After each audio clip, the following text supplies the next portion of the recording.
Hey guys, welcome back to a new video on RS play super. आज के video में हम discuss करने वाले हैं फैन थ्योरी, जो कि ये बताएगी कि कैसे शैंक्स ने काफी बड़ी गलती कर दी है ड्यूरिंग दी वानो आर्क। देखो, shanks currently most powerful and one of the most important character है पूरे सीरीज का, लेकिन इसका मतलब ये नहीं कि ये बंदा गलतियां नहीं कर सकता। Now without wasting any more time, let's roll the intro.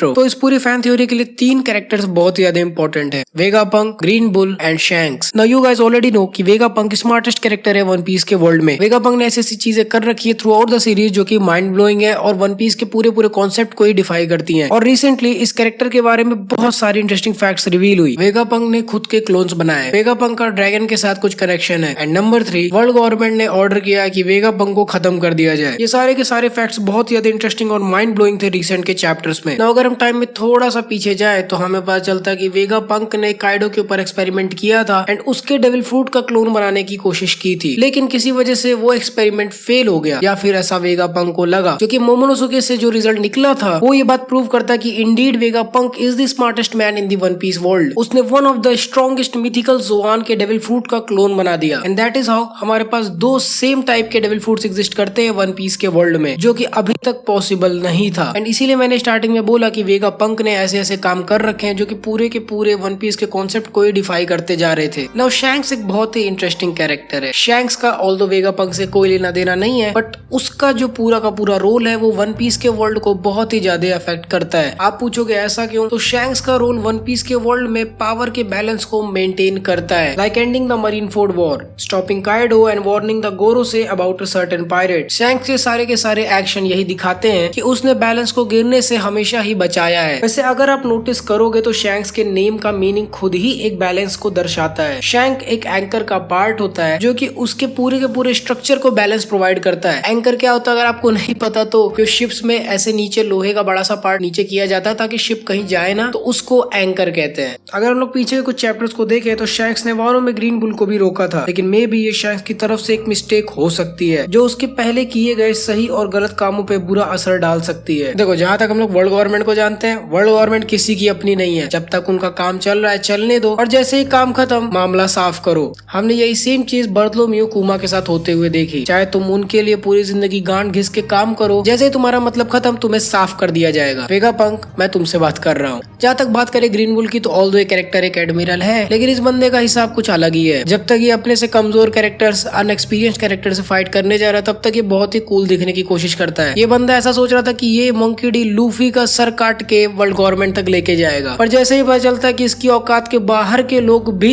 Exist करते हैं, इसकी गांड फट जाती है। यानी कि जैसे ही शैंक्स वानो में आया था ये अपनी पूंछ दबा के भाग गया था, लेकिन शायद यही काम शैंक्स की एक बड़ी गलती हो सकती है। आओ जानते हैं कि शैंक्स ने वानो में ग्रीन बुल को इंटरसेप्ट करके क्या गलती करी है। देखो, इसमें ग्रीन बुल कुछ नहीं करेगा, बल्कि शैंक्स के लिए वो झांट बराबर भी नहीं है। बात आती है वर्ल्ड गवर्नमेंट पे, क्योंकि तुम्हें याद होगा जब शैंक्स की हाकी से मूंछ जैसा पसीना बहने के बाद ग्रीन बुल जा रहा था, तो जाने से पहले वो बोलता है कि अभी समय नहीं है तुमसे फाइट करने का। लेकिन मे बी वर्ल्ड गवर्नमेंट यहाँ पर ग्रीन बुल की शब्दों पे थोड़ा सा ध्यान देना जरूरी है, क्योंकि ओडा सेंसे कभी भी वर्ड प्ले को मजाक में नहीं लिखते हैं। अगर वो बंदा बोल रहा है कि अभी समय नहीं है तुमसे फाइट करने का, तो इसका मतलब बहुत ही साफ निकल कर आता है that world government is secretly trying to create something कि वो इतने स्ट्रॉन्ग पायरेट से फाइट कर पाए।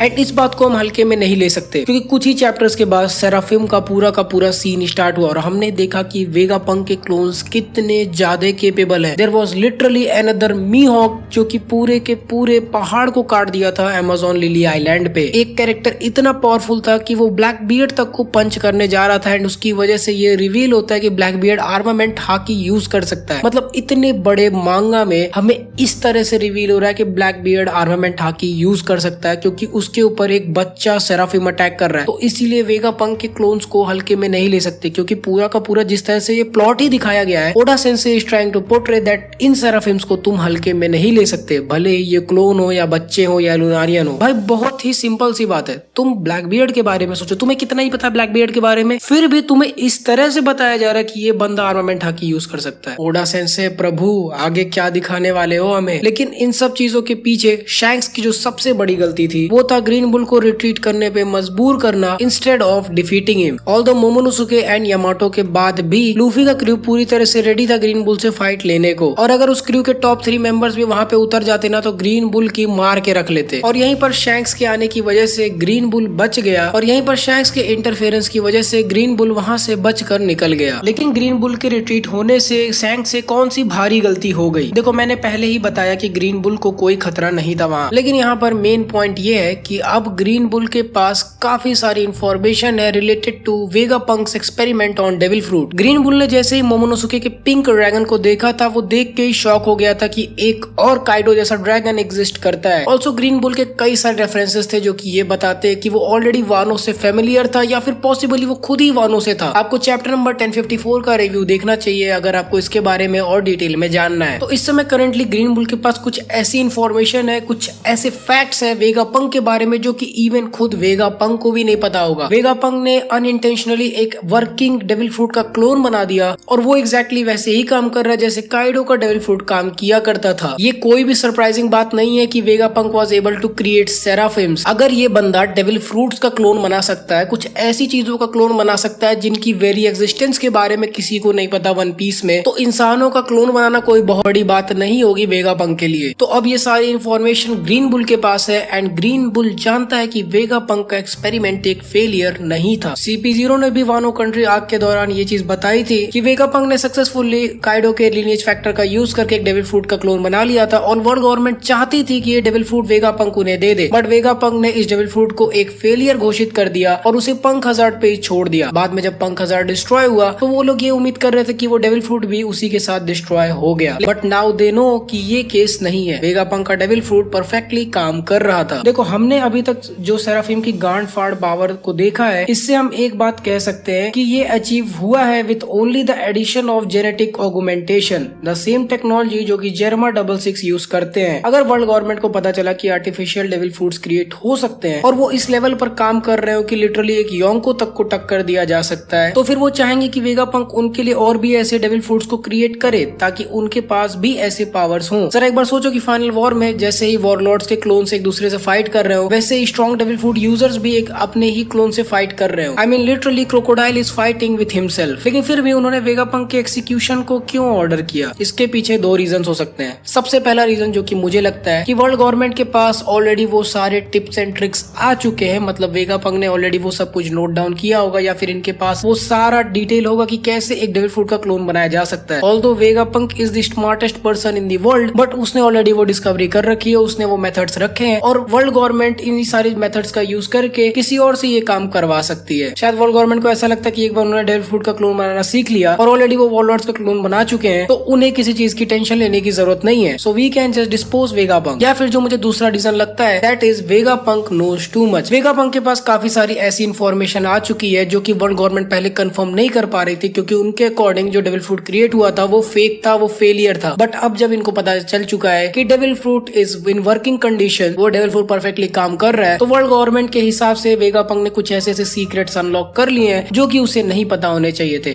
There can be a very interesting devil fruit जो कि इमुसामा के पास हो, और हो सकता हो कि डेविल फ्रूट के क्लोनिंग का सीक्रेट क्रैक करने की वजह से उसके पास कुछ ऐसे फैक्ट्स आ गए हैं जिसका यूज करके revolutionary army can somehow defeat या ओवरथ्रो इमुसामा। मतलब यही चीज सबसे ज्यादा सेंस बनाती है कि वेगापंक के पास कुछ ऐसे डिटेल्स आए। आखिर वेगापंक का एक्सिक्यूशन अभी क्यों स्टार्ट हुआ? जैसे ही ग्रीन बुल वानो से निकला, वो इतने सालों से वर्ल्ड गवर्नमेंट की हेल्प कर रहा, आगे आने वाले टाइम में भी वर्ल्ड गवर्नमेंट की हेल्प करेगा। इतने स्ट्रॉन्ग पायरेट से फाइट होने वाली है, तो वर्ल्ड गवर्नमेंट उसको इतने जल्दी क्यों डिस्पोज करेंगे? जहां तक मुझे लगता है उन्हें ये बात पता चल चुकी है कि वो रेवोल्यूशनरी आर्मी से कनेक्टेड है, क्योंकि उसके पास डेविल फ्रूट की कुछ एक्स्ट्रा ही नॉलेज है। इसीलिए वर्ल्ड गवर्नमेंट चाहती है कि इस बंदे को जल्दी से जल्दी खत्म कर दे, इससे पहले कोई ऐसा सेंसिटिव इंफॉर्मेशन निकल जाए जिसकी वजह से इमुसामा को कोई खतरा हो। अभी जो वर्ल्ड गवर्नमेंट के पास वॉरलॉर्ड्स को क्लोन करने और डेविल फ्रूट को क्लोन करने की टेक्निक है, इसका यूज करके वो आगे चल के कुछ ऐसे सेराफिम्स बनाने की कोशिश करेंगे जो कि एडवांस डेविल फ्रूट को अपने अंदर हैंडल कर पाए, उन्हें फुल पोटेंशियल पे यूज कर पाए। क्योंकि हमने मोमोनोसुके को देखा था, वो काइडो के डेविल फ्रूट को फुल पोटेंशियल पे यूज नहीं कर पा रहा था। सेराफिम्स डिप्लॉय होते ही काफी अच्छी तरह से परफॉर्म कर रहे थे ऑन द बैटल ग्राउंड, तो वो ऐसे सेराफिम्स बना सकते हैं जो कि इस लेवल के फाइटर्स निकले, ताकि वो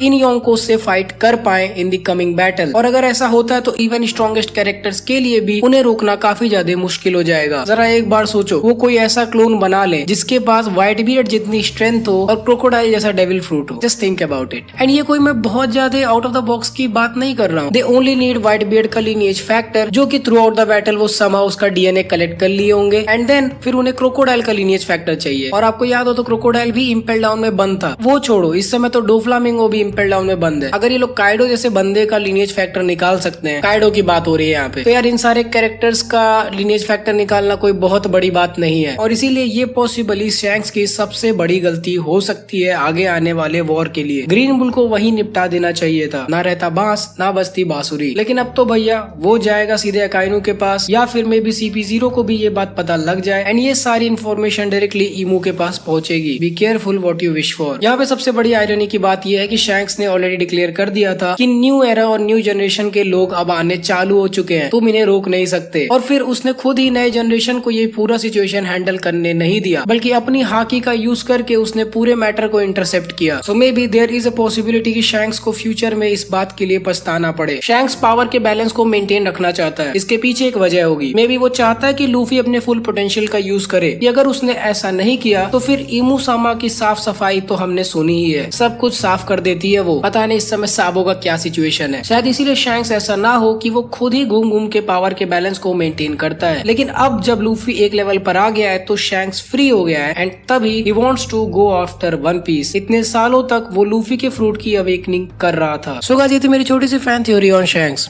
आई होप आपको मेरी ये वाली वीडियो पसंद आई होगी। अगर आप सभी को वीडियो अच्छी लगी तो प्लीज वीडियो को लाइक करो, नहीं पसंद आए तो भी लाइक कर देना। दिवाली का मौका है यार, तो वीडियो को दबा के शेयर करो। ओके, आप हमारे इंस्टाग्राम और डिस्कॉर्ड को ज्वाइन कर सकते हो। एक्चुअली इंस्टाग्राम पे हम रील्स डालते हैं, अच्छे खासे वन पीस के शॉर्ट्स डालते हैं, और अगर आप हमारे डिस्कॉर्ड को ज्वाइन करोगे तो आप हमारे थंबनेल्स वगैरह को वोट कर पाओगे।